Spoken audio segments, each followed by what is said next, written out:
All right, here's the big question, and it sounds simple, but it's actually really complex. In this age of digital everything, should we be voting online? Let's get into it. I mean, think about it. We do everything online now, right? We bank online, we shop online, we connect with basically everyone through a screen. Our entire world has gone digital. So why is voting, the actual cornerstone of our democracy, still stuck with paper and ink for the most part? It feels a little strange, doesn't it? Well, the obvious answer seems to be electronic voting, or e-voting for short. This is the big idea that promises to drag our democratic process kicking and screaming into the 21st century. But what is it really, and why does it sound so good on paper? Okay, so at its heart, e-voting is just using modern tech, what the experts call information and communication technologies, or ICTs, to make elections run smoother. And look, this isn't just about voting from your couch on a laptop. It's the whole shebang. We're talking digital voter lists, casting your vote on a machine in a polling booth, and of course, counting all those votes way, way faster. And this is where you really see the appeal, right? The case for going digital is pretty compelling. It really boils down to three huge potential wins. First up, speed. I mean, imagine getting election results in a couple of hours instead of waiting for days. Second, accuracy. You get to eliminate all those little human errors that can creep in when people are counting ballots by hand. And third, and this one's huge, accessibility. Making it so people with disabilities can vote on their own, in secret, maybe for the first time ever, that's a big deal. And then you take it a step further. When we talk about remote voting, actually voting over the internet, the possibilities get even bigger. We're talking about a potential boost in voter turnout, and just think about the convenience. This could be a total game changer for citizens living abroad or for military personnel, basically for anyone who has a tough time getting to a polling station. Oh, and bonus, in the long run, you could save a fortune on printing and shipping millions of paper ballots. So it all sounds amazing, right? Faster, more accurate, more people voting. What's not to love? If it's so great, why isn't every country on Earth doing it? Well, this is where things get complicated. We've arrived at the security dilemma. Okay, so here's the absolute heart of the problem. Voting is not like online banking. It's just fundamentally different. With your bank, every single transaction is tied to you. You can pull up your statement and check it. But with voting, the ballot has to be secret, anonymous. That's the whole point. So an e-voting system has to be designed to break the link between you and your vote. And that creates this massive puzzle. How on earth do you check the results and prove every vote was counted right if you can't see who cast which vote? And here's the scary part, the other side of that shiny coin. The risks are not small. We're talking about hacking from outside or even insiders messing with the results. But maybe the biggest problem is just a lack of transparency. For most of us, these machines are a total black box. The vote goes in, a number comes out, you can't see what's happening inside. And how can you trust a process you can't see? It makes something like a public recount almost impossible.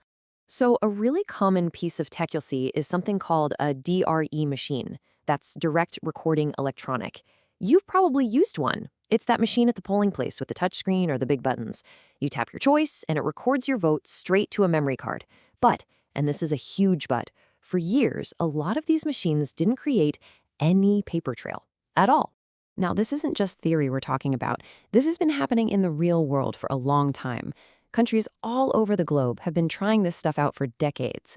So let's see how it's actually gone. The good, the bad, and the ugly. This timeline gives you a really quick snapshot of this global experiment. You've got pioneers like Brazil, who went fully electronic way back in 2000. Then there's Estonia, which rolled out nationwide internet voting in 2005. But then you see the warnings, right? The Netherlands used e-voting for 20 years and then slammed on the brakes in 2008 because of security worries. And it's still an evolving story. Look at Switzerland, bringing back a new system just in 2023. Okay, let's talk about Estonia, because they are the undisputed poster child for e-voting. Seriously, since 2005, they've been the only country in the world where any citizen can just vote online. So how did they pull it off? Well, the key was that they didn't just invent this for elections. They already had a secure national digital ID that people used and trusted for everything else. Voting was just one more service. It was part of this huge national push to go digital, and it worked. By 2011, almost 1 in 4 votes was cast online. And then you've got the total opposite story, the Netherlands. I mean, they used e-voting for 20 years, but then they just stopped. Why? Well, activists actually proved that the machines could be hacked in a way that would reveal how people voted. A huge no-no. A government report basically said they didn't know enough about the tech and were relying too much on private companies. So what they do? They went right back to good old pen and paper. So you see this incredible tension, right? The promise on one hand and the huge risks on the other. And it all leads to this one central question. Can technology fix the problems that technology created? Can we innovate our way out of this mess? And this right here really gets to the heart of it. Building trust in a voting system isn't just a tech problem. It's not about writing fancier code. Think of it like a pyramid. The tech, that's just the base. To get to the top, to have an election people actually believe in, you need all these other layers, solid laws, transparent companies, and the big one, you need pretty much everyone to agree that this is a good idea. If the public doesn't trust it, the best tech in the world doesn't matter. It'll fail. So one of the first big fixes people came up with is called a voter verified paper audit trail. It's a mouthful, I know. So we just call it a VVPAT. And the idea is actually really simple, but it's genius. Instead of your vote just vanishing into the machine's memory, it prints out a little paper slip. You get to look at it right there to make sure it says who you voted for. Then that paper goes into a secure box. Why is this so important? Because now you have a physical record. You have something you can actually count by hand if you need a recount. It bridges that gap between the digital world and the real world. Now, if you want to look even further ahead, the real holy grail for security folks is something called an end-to-end auditable system, or ETE. The concept here is, well, it's pretty mind-blowing. It uses some seriously advanced math, cryptography, to try and give us the best of both worlds. Imagine this. You could personally verify that your vote was counted in the final total, but in a way that makes it mathematically impossible for anyone, including you, to prove who you voted for. It's designed to give you absolute mathematical proof that the election was legit. And so that brings us right back to where we started. We've seen the incredible promise, right? A faster, easier, more accessible democracy.